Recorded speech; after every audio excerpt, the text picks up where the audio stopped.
ಒಬ್ಬ ಮಹಿಳೆ ಆತ್ಮಹತ್ಯೆ ಮಾಡಿಕೊಂಡಿರುವಂತದ್ದು. ಸೊ ಇದು ಪೇಪರ್ ನಲ್ಲಿ ನೋಡಿದ ತಕ್ಷಣ ಒಂದ್ ರೀತಿ ದುಃಖ ಆಯ್ತು. ಪತಿ ಹಾಗೂ ಅವರ ಕುಟುಂಬದವರು ಕಿರುಕುಳದಿಂದ ಬೇಸತ್ತು ಆತ್ಮಹತ್ಯೆ ತೂಬಗೆರೆ ಗ್ರಾಮ ಪಂಚಾಯಿತಿ ವ್ಯಾಪ್ತಿಯ ಸೋತೇನಹಳ್ಳಿಯ ಪುಷ್ಪ 28 ವರ್ಷದ ಮೃತೆ. ನನ್ನ ಸಾವಿನ ನಂತರ ನನ್ನ ಶವವನ್ನು ಗಂಡನ ಮನೆಯಲ್ಲಿಯೇ ಮಣ್ಣು ಮಾಡಬೇಕು. ನನಗೆ ಆದ ಅನ್ಯಾಯ ಇನ್ಯಾವ ಹುಡುಗಿಗೂ ಆಗಬಾರದು. ಮಗು ಬೇಕೆಂದರೆ ಮೈಲು ನನ್ನ ಜೊತೆ ಮಲಗು, ಯಾರಿಂದ ಮಗು ಆದ್ರೆ ಏನಂತೆ. ಇದೊಂದೇ ದಾರಿ, ನಾನು ಈ ಪ್ರಪಂಚ ಬಿಟ್ಟು ತೊಲಗಬೇಕು ಅನ್ನೋದು. ಅದರಲ್ಲೂ ಆ ಮಗು 8 ನಿಮಿಷಗಳ ವಿಡಿಯೋ ಮಾಡಿ ಆಕೆ ನಿದ್ದೆಯನ್ನು ಕೂಡ ಕಿರುಕುಳ ಇತ್ತು ಅಂತ ಕಾಣುತ್ತೆ. ಈ ಅತ್ತೆ ಈ ಮಾವ ಯಾವನ್ನೋ ಕೆಲಸಕ್ಕೆ ಬರೋದ ನಾನ್ಸೆನ್ಸ್ ಮೈದನ, ಇವರಿಗೆಲ್ಲ ಏನು ರೋಗ ಬಂದಿದೆ ಗೊತ್ತಿಲ್ಲ. ನಿಮ್ಮ ಮನೆಯಲ್ಲೇ ಹುಟ್ಟಿ ಬೆಳೆದ್ರೆ ನಿಮ್ಮ ಮಗಳು ನಿಮ್ಮ ಮಗಳಿಗೂ ಮಾಡಂತ ಜನ ನೀವು, ಸಸ್ಯನೇ ಬಿಟ್ಟಲ್ಲಿ ನಿಮ್ಮ ಮಗಳಿಗೂ ಮಾಡ್ತೀರಂತಹ ಜನ ನೀವು.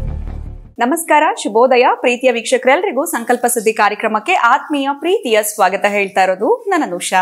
ಮೊದಲನೇ ಬಾರಿ ಚಾನೆಲ್ ವೀಕ್ಷಿಸ್ತಿದ್ದೀರಾ ಅಂತಂದ್ರೆ ಈಗಲೇ ನಮ್ಮ ಚಾನೆಲ್ ನ ಸಬ್ಸ್ಕ್ರೈಬ್ ಮಾಡಿ, ನಮ್ಮ ವಿಡಿಯೋಸ್ನ ಲೈಕ್ ಮಾಡಿ. ಇನ್ನು ಪ್ರತಿಯೊಂದು ವಿಡಿಯೋಸ್ ಅಲ್ಲಿ ಕೂಡ ಸಾಕಷ್ಟು ಉಪಯುಕ್ತವಾಗಿರುವಂತಹ ವಿಚಾರಗಳು, ವೇದ, ಶಾಸ್ತ್ರ, ಪುರಾಣ, ಜ್ಯೋತಿಷ್ಯ, ವಾಸ್ತು, ಯಾವುದೇ ರೀತಿಯಾಗಿರುವಂತಹ ಸಮಸ್ಯೆಗಳಾಗ್ತಾ ಇದ್ದಲ್ಲಿ ಸರಳವಾಗಿ ನೀವು ರೆಮಿಡೀಸ್ನ ಹೇಗೆ ಮಾಡ್ಕೊಳ್ಬೇಕು ಅಂತ ಪ್ರತಿಯೊಂದು ವಿಡಿಯೋಸ್ ಅಲ್ಲಿ ಕೂಡ ನಮಗೆ ಸಾಕಷ್ಟು ಉಪಯುಕ್ತವಾಗಿರುವಂತಹ ಮಾಹಿತಿ ಹಾಗೆ ಮಾರ್ಗದರ್ಶನ ನೀಡುವಂತಹ ಸ್ಪಿರಿಚುವಲ್ ಗುರು ಡಾಕ್ಟರ್ ಕೃಷ್ಣದತ್ತ ಗುರುಜಿಯವರಿದ್ದಾರೆ. ಬನ್ನಿ ಗುರುಗಳನ್ನ ಇವತ್ತಿನ ಕಾರ್ಯಕ್ರಮಕ್ಕೆ ನಾವು ಬರಮಾಡ್ಕೊಳ್ಳೋಣ. ನಮಸ್ತೆ ಗುರುಗಳೇ, ಶುಭೋದಯ. ಕಾರ್ಯಕ್ರಮಕ್ಕೆ ಭಕ್ತಿಯ ಸ್ವಾಗತ. ಗುರುಗಳೇ, ಸಾಕಷ್ಟು ವಿಚಾರಗಳನ್ನ ನಾವು ನೋಡ್ತಾ ಇರ್ತೀವಿ, ಬಟ್ ಇವತ್ತು ಬಹಳ ಮನಸ್ಸಿಗೆ ನೋವಾಗಿರುವಂತ ಒಂದು ವಿಚಾರ. ಇದನ್ನ ಹೇಗೆ ತಮ್ಮನ್ ಕೇಳೋದು ಅಂತ ಒಂದ್ ಕಡೆ ಅನಿಸ್ತಾ ಇದೆ, ಬಟ್ ತಮ್ಮನ್ ಕೇಳಿದ್ರೆ ಒಂದು ರೆಮಿಡಿ ತಿಳಿಸ್ತೀರಾ ಅಂತ. ಟ್ರಾವೆಲಿಂಗ್ ಮಾಡ್ತಾ ಬರ್ತಾ ಪೇಪರ್ ಓದುವಂತ ಅಭ್ಯಾಸ ಸರ್ವೇ ಸಾಮಾನ್ಯವಾಗಿ ಇರುವಂತದ್ದು. ಸಾಕಷ್ಟು ವಿಚಾರಗಳು ನಾವು ನೋಡ್ತಾ ಇರ್ತೀವಿ, ಆದ್ರೆ ಈ ಒಂದು ವರದಕ್ಷಿಣೆ ಕಿರುಕುಳ ಕುರಿತಾಗಿ ಒಬ್ಬ ಮಹಿಳೆ ಆತ್ಮಹತ್ಯೆ ಮಾಡ್ಕೊಂಡಿರುವಂತದ್ದು. ಸೊ ಇದು ಪೇಪರ್ನಲ್ಲಿ ನೋಡಿದ ತಕ್ಷಣ ಒಂದ್ ರೀತಿ ದುಃಖ ಆಯ್ತು. ಇವಾಗ್ಲೂ ಹಿಂಗಿದ್ಯಾ, ಇನ್ನೂ ಹೆಣ್ಮಕ್ಳು ಇಷ್ಟು ಸಾಫ್ಟ್ ಆಗಿದಾರ, ಹಿಂಗೆ ಕುಗ್ಗೋಗ್ತಾ ಇದಾರ ಅಂತ ಈ ಒಂದು ವಿಚಾರ ಇತ್ತೀಚೆಗಷ್ಟೇ ಗುರುಗಳೇ ನೆನ್ನೆ ಬಂದಿರುವಂಥ ವಿಚಾರ ಪೇಪರ್ನಲ್ಲಿ ನಾನು ಅದನ್ನ ನೋಟ್ ಮಾಡಿ ಕೂಡ ಇಟ್ಕೊಂಡು ಬಂದೆ ಗುರುಗಳೇ. ಅದು ಅಷ್ಟು ನನ್ನ ಮನಸ್ಸಿಗೆ ಬೇಜಾರಾಗಿರುವಂಥದ್ದು. ವರದಕ್ಷಿಣೆ ಕಿರುಕುಳಕ್ಕಾಗಿ ಉಪನ್ಯಾಸಕಿ ಕೆರೆಗೆ ಹಾರಿ ಆತ್ಮಹತ್ಯೆ ಮಾಡ್ಕೊಂಡಿರುವಂಥದ್ದು ಗುರುಗಳೇ. ಪತಿ ಹಾಗೂ ಅವರ ಕುಟುಂಬದವರು ಕಿರುಕುಳದಿಂದ ಬೇಸತ್ತು ಆತ್ಮಹತ್ಯೆ ಮಾಡ್ಕೊಂಡಿದ್ದಾಳೆ. ಜೊತೆಗೆ ಮಾಡ್ಕೊಳ್ಳೋಕೆ ಮುಂಚೆ ಒಂದು 8 ನಿಮಿಷದ ವಿಡಿಯೋವನ್ನು ಕೂಡ ಮಾಡಿದ್ದಾರೆ ಗುರುಗಳೇ. ಮನೇಲಿ ಆಗ್ತಾ ಇದ್ದಂತಹ ಕಿರುಕುಳನ್ನ ಅವರು ವಿಡಿಯೋ ಮಾಡಿ ಅವರ ಫ್ಯಾಮಿಲಿ ಮೆಂಬರ್ಸ್ಗೆ ಕಳಿಸ್ಕೊಟ್ಟಿದ್ದಾರೆ. ನೋಡೋಣ ಯಾವುದು.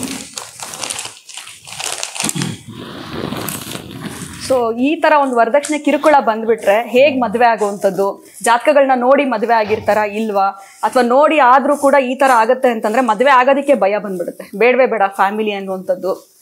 ಎಲ್ಲಿ ಎಡವುತ್ತಾರೆ ಹೆಣ್ಮಕ್ಳು, ಅಥವಾ ಇನ್ನೊಂದ್ ಸ್ವಲ್ಪ ತಾಳ್ಮೆ ಅನ್ನೋಂಥದ್ದು ಬೇಕಿತ್ತ. ಅವ್ರು ಅನುಭವಿಸಿರುವಂತ ಕಷ್ಟ ಅವರಿಗೆ ಗೊತ್ತಿರುತ್ತೆ, ಅಲ್ಲಿ ಏನ್ ಸಮಸ್ಯೆ ಆಗ್ತಾ ಇತ್ತು ಅಂತ. ಪ್ರತಿಯೊಂದು ಕೂಡ ಹಂಚ್ಕೊಂಡಿದ್ದಾರೆ. ಮೈದ್ನ ಅತ್ತೆ ಮಾವ ಕೊಡ್ತಾ ಇದ್ದಿದ್ ಕಿರುಕುಳ. ಸೊ 8 ನಿಮಿಷದ ವಿಡಿಯೋ ಕೂಡ ಮಾಡಿದ್ದಾರೆ ನೋಡಿ ಗುರುಗಳ. ವಿಡಿಯೋ 8 ನಿಮಿಷದ ವಿಡಿಯೋ ಮಾಡಿ ಆತ್ಮಹತ್ಯೆ. ದೊಡ್ಡಬಳ್ಳಾಪುರ ಪೊಲೀಸರಿಂದ ಪತಿ ಮಾವ ಅರೆಸ್ಟ್. ವರದಕ್ಷಿಣೆ ಕಿರುಕುಳ ಉಪನ್ಯಾಸಕ್ಕೆ ಕೆರೆಗೆ ಹಾರ. ಪಾಪ ಈ ಮಗು ಕೆರೆಗೆ ಹಾರ ಆದ್ಲಾ ಅಥವಾ ಆಹಾರ ಆದ್ಲಾ? ಇದು ನೋಡಿದ ತಕ್ಷಣ ಒಂಥರ ಬಹಳ ಬೇಜಾರಾಯ್ತು ಗುರುಗಳೇ. ಈ ತರದ್ದು ಒಂದು ವಾರದಿಂದ ಅಂತೂ ಇದೇ ರೀತಿ ಇನ್ನೊಬ್ರದ್ದು ಡಾಕ್ಟರ್ ಕೂಡ ಅನಸ್ತೇಶಿಯಾ ಕೊಟ್ಟು ಅದು ಅಂತೂ ತುಂಬಾನೇ ದೊಡ್ಡ ನ್ಯೂಸ್ ಆಗ್ಬಿಟ್ಟಿದೆ. ಡಾಕ್ಟ್ರೇ, ಗಂಡನೂ ಡಾಕ್ಟ್ರು, ಹೆಂಡತಿನೂ ಡಾಕ್ಟ್ರು. ಹೆಂಡತಿಗೇನೆ ಜಸ್ಟ್ ಒಂದು ಗ್ಯಾಸ್ಟ್ರಿಕ್ಗೆ ಔಷಧಿ ಕೊಡ್ತಾ ಇದೀನಿ ಅಂತ ಹೇಳಿ ಅನಸ್ತೇಶಿಯಾ ಡೋಸೇಜ್ ಜಾಸ್ತಿ ಕೊಟ್ಟು ಅವ್ರು ಆಲ್ರೆಡಿ ಇದೆ ಗುರುಗಳೇ. ಏನಂತ ಅರ್ಥ ಆಗ್ಲಿಲ್ಲ. ಅದು ಏಪ್ರಿಲ್ ನಲ್ಲಿ ಆಗಿರುವಂತದ್ದು ಇವಾಗ ಬೆಳಕಿಗೆ ಬರ್ತಾ ಇದೆ. ಪೋಸ್ಟ್ ಮಾರ್ಟಮ್ ರಿಪೋರ್ಟ್ ಮಾಡಿ ಇದು ಕೂಡ ಪ್ರತಿನಿತ್ಯ ಬರ್ತಾನೆ ಇದೆ.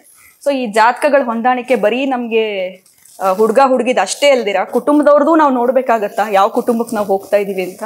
ಇದಂತೂ ನೋಡಿದಾಗ ಮದ್ವೆ ಆಗ್ಲಿಲ್ಲ ಅನ್ನೋರು ಒಂದ್ ಕಡೆ ಆದ್ರೆ ಈ ತರ ಆದ್ರೆ ದಯವಿಟ್ಟು ಬೇಡ ಅನ್ಸ್ಬಿಡುತ್ತೆ.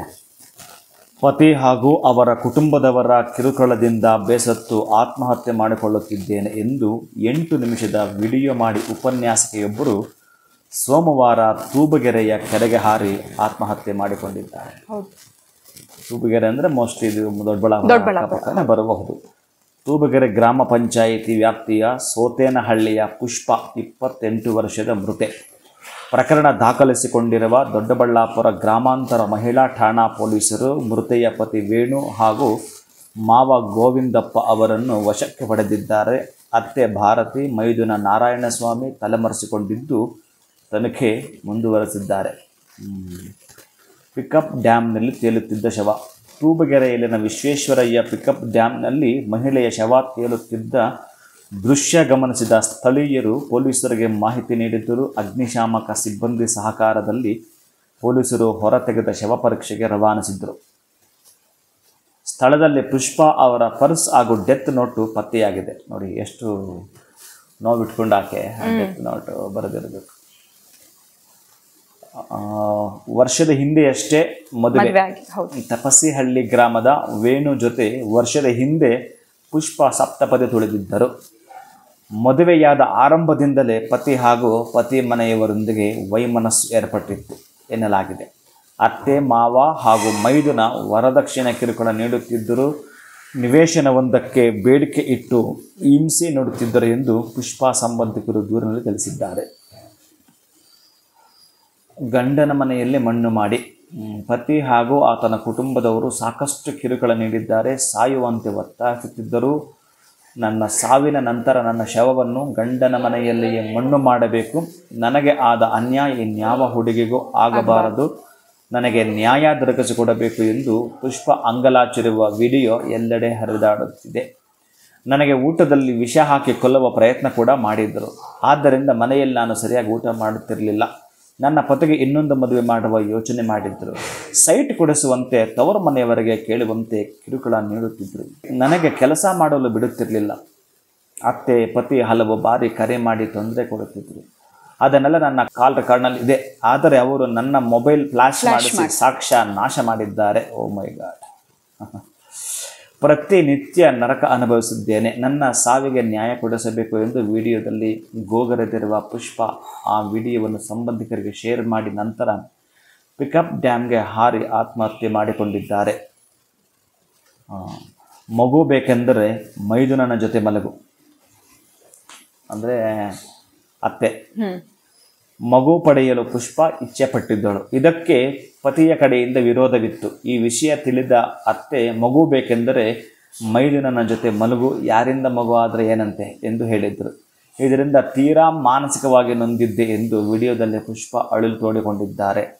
ಇನ್ನೊಂದು ತಿಂಗಳು ಕಳೆದಿದ್ದರೆ ಪುಷ್ಪ ಹಾಗೂ ವೇಣು ದಾಂಪತ್ಯಕ್ಕೆ 1 ವರ್ಷ 90. ಲಾಸ್ಟ್ ಎಷ್ಟು ನೋವಾಗುತ್ತೆ. ಹೌದು, ಇನ್ನೂ 1 ವರ್ಷ ಕೂಡ ಆಗಿಲ್ಲ ಅಷ್ಟರಲ್ಲಿ ಈ ಥರ ಆಗಿದೆ. ಸೊ ಏನು ಹೇಳ್ತೀರಾ ಗುರುಗಳೇ ಇಂಥ ಮೆಸೇಜ್? ಯಾಕಂದರೆ ಏನು ಮಾಡ್ಬೇಕು, ಈ ಥರ ಅಂತೂ ಓದ್ತಾ ಇದ್ರೆ ಮನಸ್ಸಿಗೆ ಭಾಳ ಬೇಜಾರಾಗುತ್ತೆ. ಅದು ಒಂದು ವಾರದಲ್ಲಂತೂ ತುಂಬ ಕತೆಗಳು ನೋಡಿದ್ದೀವಿ. ಬಟ್ ಇದು ಪೇಪರ್ನಲ್ಲಿ, ಮೊಬೈಲಲ್ಲಿ ನೋಡೋದಕ್ಕೂ ಪೇಪರ್ನಲ್ಲಿ ಓದಿದಾಗ ಭಾಳ ನೋವಾಯಿತು. ಅದಕ್ಕೆ ಏನು ಹೇಳ್ತೀರಾ ಇದಕ್ಕೆ? ಎಲ್ಲಿ ಎಡವಿರಬಹುದು, ಅಥವಾ ಎಲ್ಲಿ ತಾಳ್ಮೆ ಕಳ್ಕೊಂಡ್ರ, ಅಥವಾ ಜಾತಕಗಳನ್ನ ಕರೆಕ್ಟಾಗಿ ನೋಡಿ ಮ್ಯಾಚ್ ಮಾಡಿದಿದ್ರೆ ಈ ಹಂತಕ್ಕೆ ಹೋಗ್ತಿರ್ಲಿಲ್ವಾ?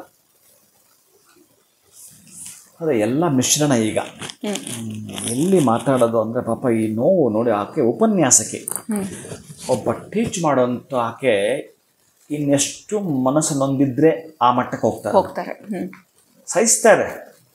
ಸಾಧ್ಯದಷ್ಟು ಪೇಷನ್ಸಿಂದ ತಾಳ್ಮೆಯಿಂದ ತಡೆದುಕೊಳ್ತಾರೆ ಕೆಲವು ಸನ್ನಿವೇಶಗಳನ್ನ. ಮತ್ತು ಮಿತಿ ಮೀರಿದ್ರೆ ಅದನ್ನೊಂದು ಇದೆಯಲ್ಲ, ಅತ್ತೆ ಹೇಳಿರೋದು ಏನದು, ಮಗು ಬೇಕಂದ್ರೆ ಈ ಪದ ಹೆಂಗೆ ಕೇಳಿಸ್ಕೊಳ್ತಾಳೆ. ಅದು 1 ವರ್ಷ ಮದುವೆ ಆಗಿದ್ದ ಹೆಣ್ಣು ಮಗುವಿಗೆ ಒಬ್ಬ ಅತ್ತೆ ನೋಡ ಮನಸ್ಸಿಗೆ ಇಷ್ಟು ಘಾಸಿ ಮಾಡಿದ್ರೆ, ಮನಸ್ಸನ್ನು ಎಷ್ಟು ಗಾಯ ಮಾಡಿದ್ರೆ ಇನ್ನು ಅವ್ರಿಗೆ ಇದೊಂದೇ ದಾರಿ ಕಾಣಿಸೋದು.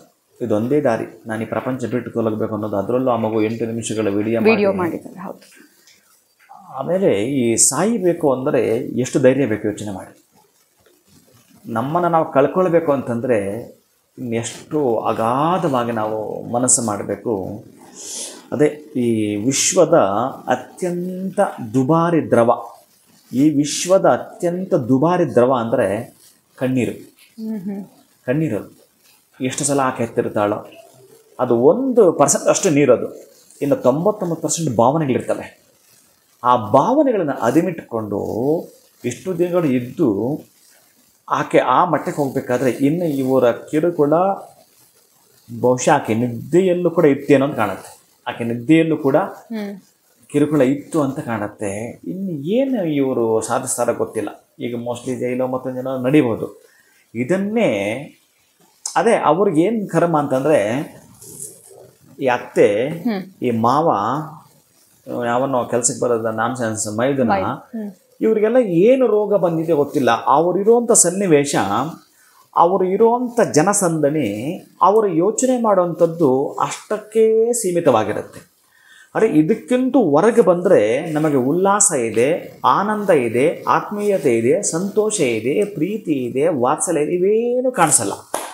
ಅವರಿಗೆ ನೋವು ಕೊಡೋದು, ಏನೋ ಅವ್ರ ಕಡೆಯಿಂದ ಪಡೆದುಕೊಳ್ಳೋದು, ಇನ್ನೇನೋ ಯೋಚನೆ ಮಾಡುವಂಥದ್ದೇ ಪಾಪ ಭೀತಿಯದ್ದೇ ಯೋಚನೆ ಮಾಡಿ ಮಾಡಿ ಮಾಡಿ ಮಾಡಿ ಈಗ ಅವರಿಗೆ ಈಗಾಗತ್ತೆ ನಾವು ಬಹುಶಃ ಜೈಲಿಗೆ ಹೋಗ್ತೀವಿ ಅಥವಾ ಮತ್ತೊಂದು ನಮಗೂ ಕೂಡ ಇದ್ರೆ 10 ಟೈಮ್ ನಮಗೆ ಅಂದರೆ 10 ಪಟ್ಟು ಈ ನೋವು ಇರ್ತವೆ ಅನ್ನೋದು ಮರ್ತಿರ್ತಾರೆ ಅವರು. ಇವರೆಲ್ಲ ಮನುಷ್ಯರನ್ನು ಬೇಕೋ ಮೃಗಗಳನ್ನು ಬೇಕೋ? ಅಲ್ಲ, ಮೃಗಗಳಲ್ಲೂ ಕೂಡ ಒಂದು ರೀತಿಯ ಅನುಕಂಪ ಇದೆ, ಪ್ರೀತಿ ಇದೆ, ಅದಕ್ಕಿಂತೂ ಪೈಶಾಚಿಕ ಇದೆ. ಒಬ್ಬ ಹೆಣ್ಣು ಮಗಳು ಕೆರೆಗೆ ಹಾರ್ತಾಳೆ ಅಂತಂದರೆ ಬೇರೆ ನೀವು ಬಲವಂತ ತಳ್ಳೋದು ಬೇರೆ, ಹೌದು, ಅದರ 10 ಪಟ್ಟಿದ್ದು.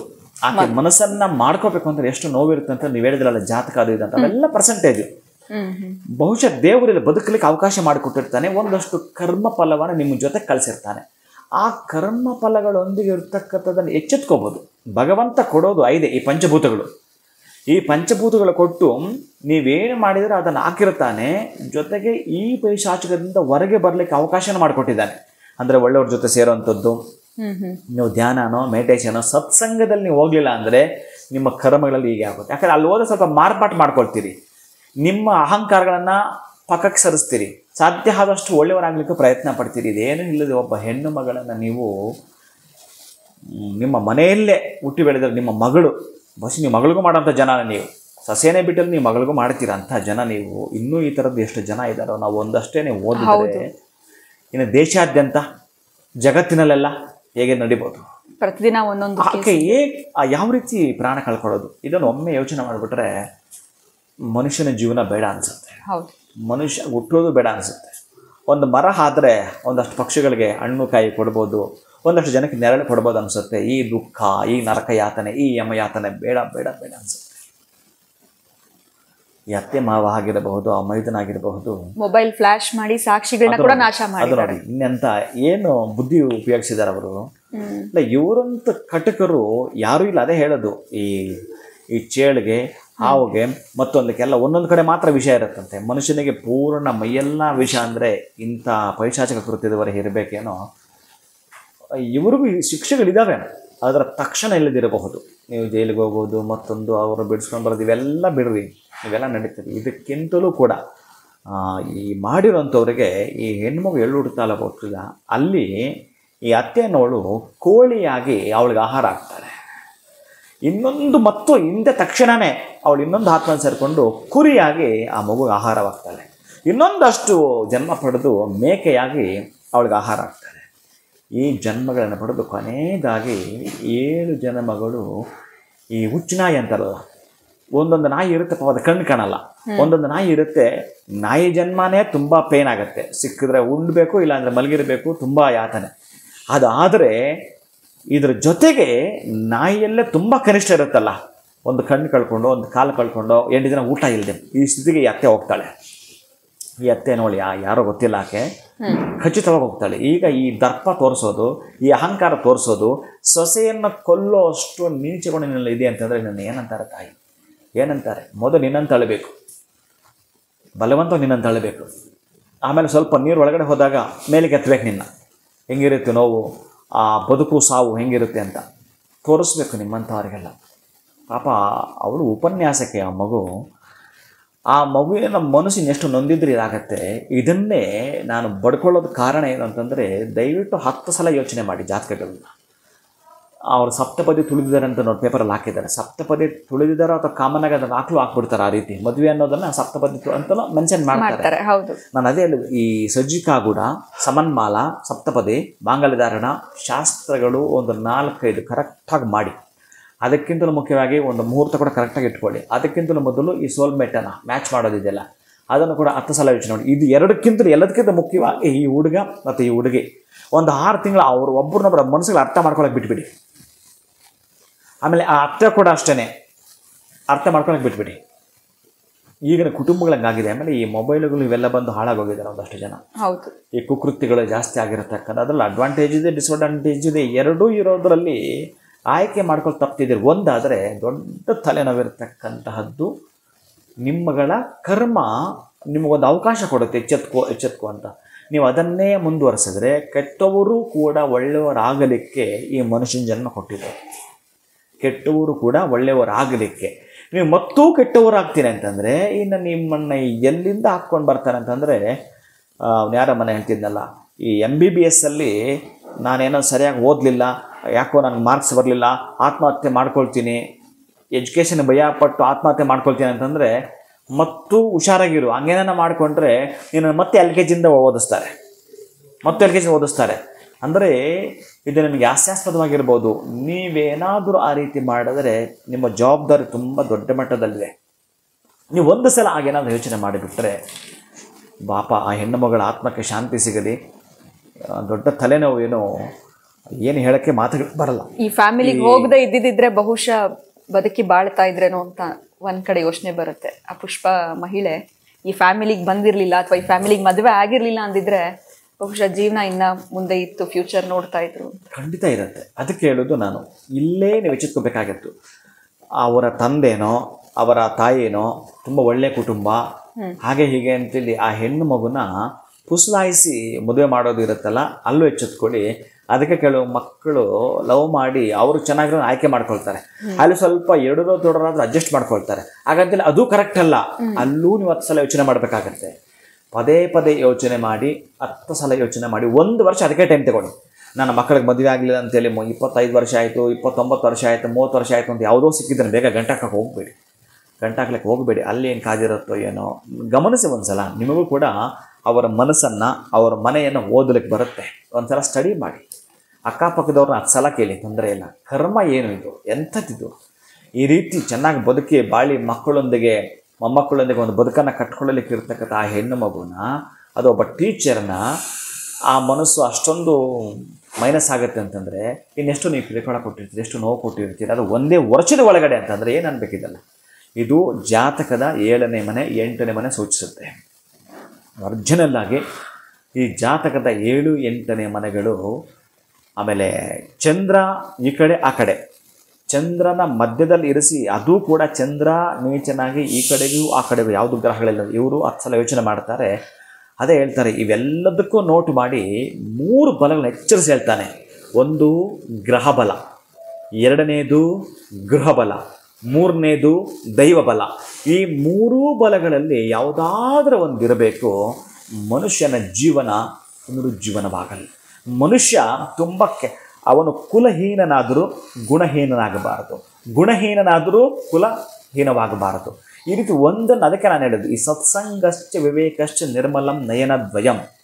ನೀವೇನು ಮಾಡ್ಕೊಳ್ಬೇಕು ಅಂತಂದರೆ, ನನಗೆ ಗ್ರಹ ಬಲವೂ ಇಲ್ಲ, ಗೃಹ ಬಲವೂ ಇಲ್ಲ, ದೈವ ಬಲವೂ ಇಲ್ಲ. ಈ 3ರಲ್ಲಿ ಈ ಗ್ರಹ ಇದೆಯಲ್ಲ ಬೈ ಬರ್ತ ನಾವು ಪಡ್ಕೊಂಬರೋಂಥದ್ದು, ಗೃಹ ಇದೆಯಲ್ಲ ನಾವು ಮಾಡ್ಕೊಳ್ಳೋದು, ಈ ದೈವಬಲ ಇದೆಯಲ್ಲ ಪ್ರತಿನಿತ್ಯ ನೀನು ಮಾಡೋ ಕಾಯಕದಲ್ಲಿ ಕಂಡುಕೊಳ್ಳೋದು. ಇವೆರಡನ್ನೂ ಬದಲಿಸೋ ಕೆಪಾಸಿಟಿ ದೈವಬಲಕ್ಕಿದೆ. ಇದನ್ನು ಎಚ್ಚೆತ್ಕೊಳ್ಬೇಕು.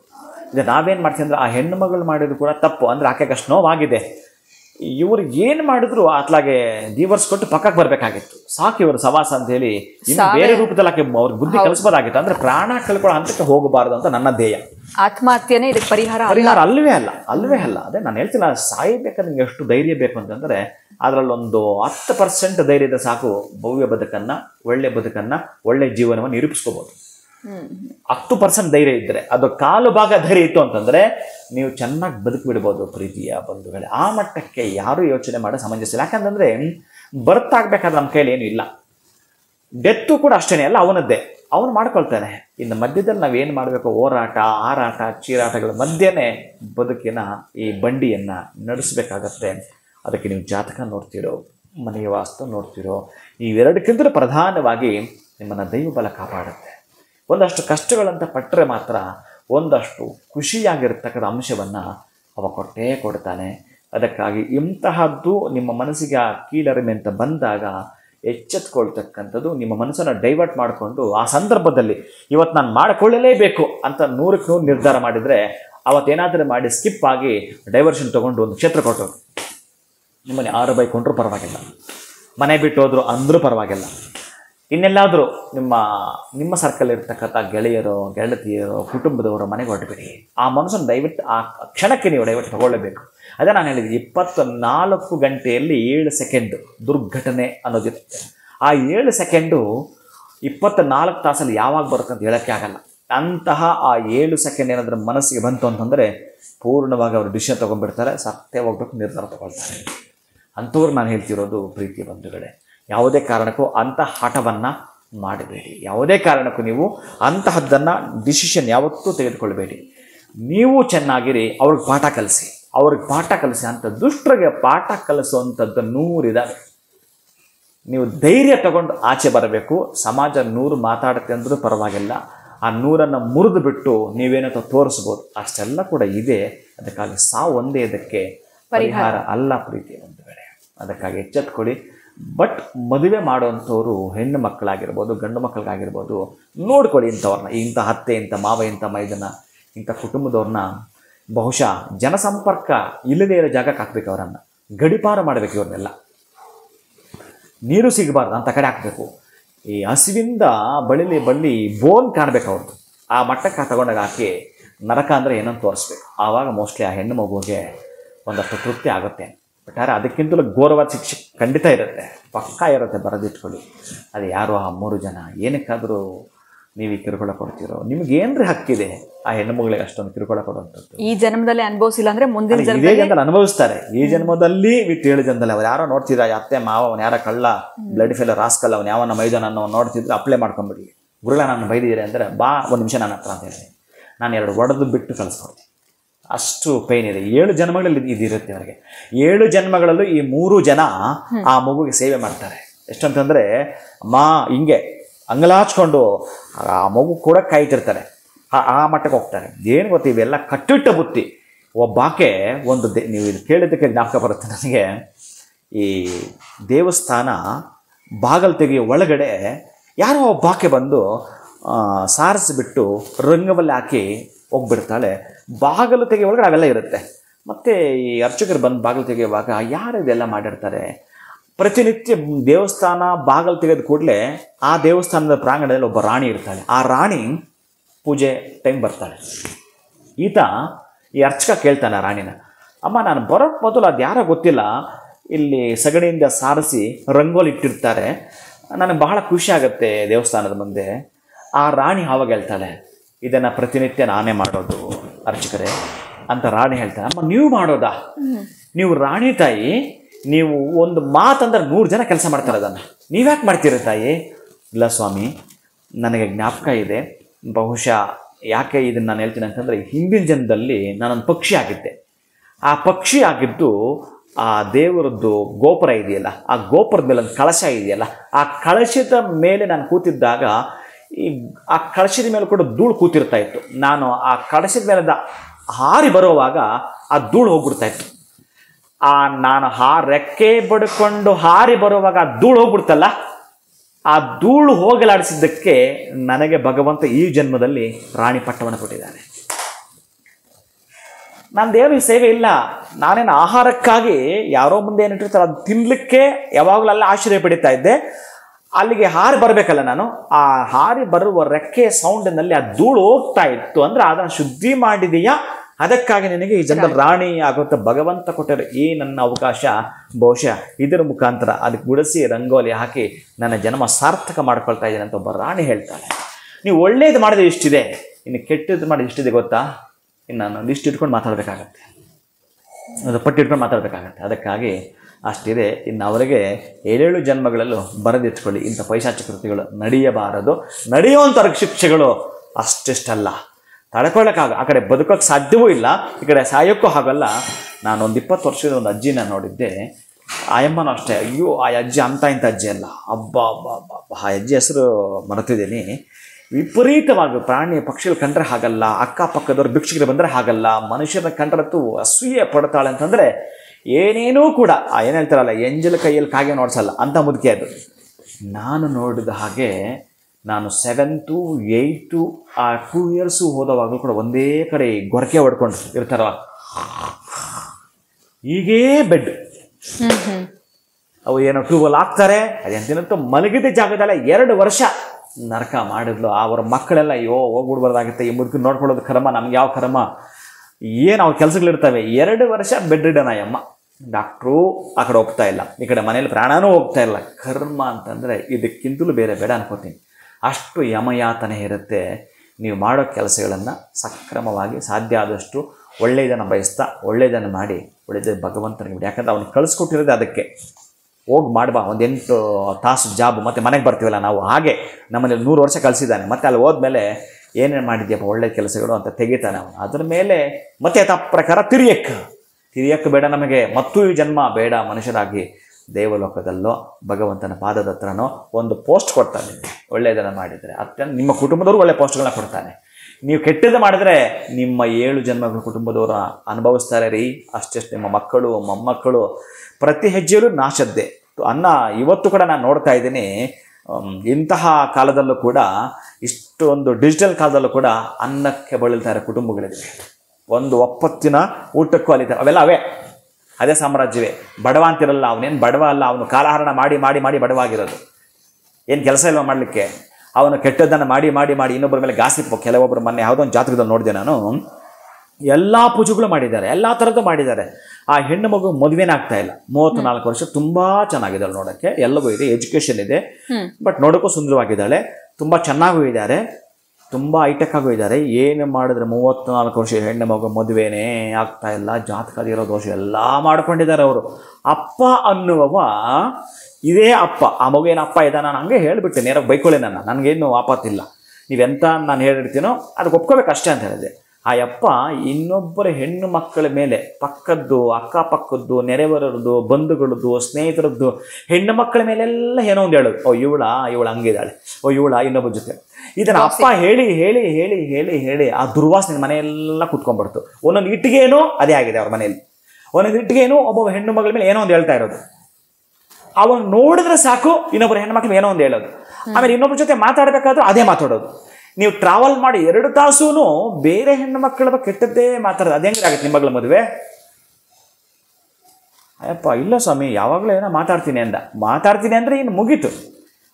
ಸ್ವಲ್ಪ ನುಣಚ್ಕೊಂಡು ಒಪ್ಕೊಂಡ, ಕರ್ಮ ಇದೆ, ಇದಕ್ಕೆ ಎಲ್ಲಿ ತರೋಣ ಪರಿಹಾರ? ಎಲ್ಲೇ ತರೋಣ ಇದಕ್ಕೆ ಪರಿಹಾರ? ಹೆಂಗೆ ತರ್ತೀರಿ ಪರಿಹಾರ ಇದಕ್ಕೆ? ಅದಕ್ಕೆ ಇದು ಕಳಿಸಿದಾತ್ಲಾಗ ಅನ್ಕೊಂಡು ಈಗಿರ್ತವೆ ಕೆಲವೆಲ್ಲ. ಅದಕ್ಕೆ ಕೆಲವು ಜಾತಕಗಳು, ಅದಕ್ಕೆ ಗ್ರಹಬಲ, ನಾನು ಹೇಳ್ತಾ ಇರೋದು ಗ್ರಹಬಲ, ದೈವಬಲ, ಈ 3 ಮನುಷ್ಯನಿಗೆ ಬೇಕೇ ಬೇಕು. ಖಂಡಿತವಾಗ್ಲೂ ಗುರುಗಳೇ, ಎಲ್ಲೋ ಒಂದು ಕಡೆ ಬಹಳ ಬೇಜಾರಾಗಿತ್ತು ಈ ವಿಚಾರ ಓದಿದಾಗ ನಮಗೆ. ಆದರೆ ನೀವು ಹೇಳಿದ್ರಿ ಒಂದು ಮಾತು, ಆತ್ಮಹತ್ಯೆ ಮಾಡ್ಕೊಳ್ಳೋವಂಥದ್ದೇ ಇದಕ್ಕೆ ಪರಿಹಾರ ಅನ್ನೋಂಥದ್ದಲ್ಲ. ಆ ದಿನದ 24 ಗಂಟೆನಲ್ಲಿ 7 ಸೆಕೆಂಡ್ ಅನ್ನೋಂಥ ಒಂದು ಬ್ಯಾಡ್ ಟೈಮ್ ಇರುತ್ತೆ, ಅದನ್ನು ನಾವು ಹೇಗೆ ಡೈವರ್ಟ್ ಮಾಡ್ಕೊಳ್ಬೇಕು. ಇನ್ನು ಜಾತಕದಲ್ಲಿ 7 ಮತ್ತು 8ನೇ ಮನೆ ಅನ್ನೋಂಥದ್ದು ಎಷ್ಟು ಇಂಪಾರ್ಟೆಂಟ್ ಅಂತ ಹೇಳಿದ್ರಿ. ಈ 3 ಬಲಗಳು ನಮ್ಮ ಜೊತೆನಲ್ಲಿ ಇತ್ತು ಅಂತಂದರೆ, ಜೊತೆಗೆ ನಾವು ಆ ಕುಟುಂಬದವ್ರನ್ನ ನೋಡಿ ಮ್ಯಾಚ್ ಮಾಡ್ಕೊಳ್ಬೇಕಾಗತ್ತೆ. ಇನ್ನು ಮುಂದೆ ಅಥವಾ ಈ ಥರ ಒಂದು ಪರಿಸ್ಥಿತಿಲಿ ಇರುವಂಥ ಹೆಣ್ಣು ಮಕ್ಕಳಿಗೆ ಒಂದು ರೀತಿಯಾಗಿರುವಂಥ ನಿಮ್ಮ ಮಾತುಗಳನ್ನ ಕೇಳಿದ್ರೆ ಅವ್ರು ಈ ತಪ್ಪುಗಳನ್ನ ಮಾಡದೆ ಅದರ ಬದಲಾಗಿ ಏನು ಪರಿಹಾರ ಮಾಡ್ಕೊಳ್ಬೇಕು, ಡೈವರ್ಸ್ ಮಾಡ್ಕೊಂಡು ಬೇರೆ ಮದುವೆ ಕೂಡ ಮಾಡ್ಕೊಳ್ಬೋದಾಗಿದೆ. ಮಾಡ್ಕೊಳ್ರಿ, ಏನಿದೆ ಪ್ರಪಂಚದಲ್ಲಿ, ಒಟ್ಟಾರೆ ನಿಮಗೊಂದು ಬದುಕಬೇಕಲ್ಲ, ನಿಮಗೊಂದು ಬ್ಯಾಕ್ ಸಪೋರ್ಟ್ ಬೇಕಲ್ಲ, ಅದಕ್ಕಾಗಿ ನೀವು ಮಾಡ್ಕೊಳ್ಳಿ. ಅದು ಬಿಟ್ಟು ಬೇರೆ ಪೈಸಾಚಿಕ ಈ ಕೃತ್ಯಗಳನ್ನು ದಯವಿಟ್ಟು ಮಾಡಕ್ಕೆ ಹೋಗ್ಬೇಡಿ. ಸಮಾಜ 100 ಮಾತಾಡುತ್ತೆ. ಖಂಡಿತ ಗುರುಗಳೇ, ನಿನ್ನ ಕುಟುಂಬಕ್ಕೆ, ನಿನ್ನ ಮಕ್ಕಳಿಗೆ, ನಿನ್ನ ಬದುಕಿಗೆ ಆಸರೆ ಬೇಕಲ್ಲ. ಖುಷಿಯಿಂದ ನಿಮ್ಮ ಆತ್ಮಸಾಕ್ಷಿ ಒಪ್ಪಿದ್ದನ್ನ ಮಾಡ್ಕೊಳ್ಳಿ. ನಿಮ್ಮ ಆತ್ಮಸಾಕ್ಷಿ ಒಪ್ಪಬೇಕು ಅದನ್ನು ಕೂಡ. ಆ ರೀತಿ ಇದ್ದದ್ದನ್ನ ಆಯ್ಕೆ ಮಾಡ್ಕೊಳ್ಳಿ. ಖಂಡಿತ ಈ ರೀತಿ ಕಿರುಕುಳ ಮತ್ತೆ ಹಿಂಸೆ ಕೊಟ್ಟಿರುವಂತಹ ಕುಟುಂಬದವರು 7 ಜನದಲ್ಲಿ ಯಾವ ರೀತಿಯಾಗಿರುವಂತಹ ಸಮಸ್ಯೆ ತೊಂದರೆಗಳಿಗೆ ಈಡಾಗ್ತಾರೆ, ಅವರ ಒಂದು ಲೈಫ್ ಹೇಗಿರುತ್ತೆ ಅನ್ನೋದ್ರ ಬಗ್ಗೆ ಕೂಡ ನೀವು ತಿಳಿಸ್ಕೊಟ್ರಿ. ಧನ್ಯವಾದಗಳು ಗುರುಗಳೇ, ನಮಸ್ಕಾರ. ಹರೇ ಶ್ರೀನಿವಾಸ. ಇವತ್ತಿನ ವಿಡಿಯೋನ ಮುಗಿಸುವಂತಹ ಸಮಯ ಆಗಿದೆ. ನಮಸ್ಕಾರ.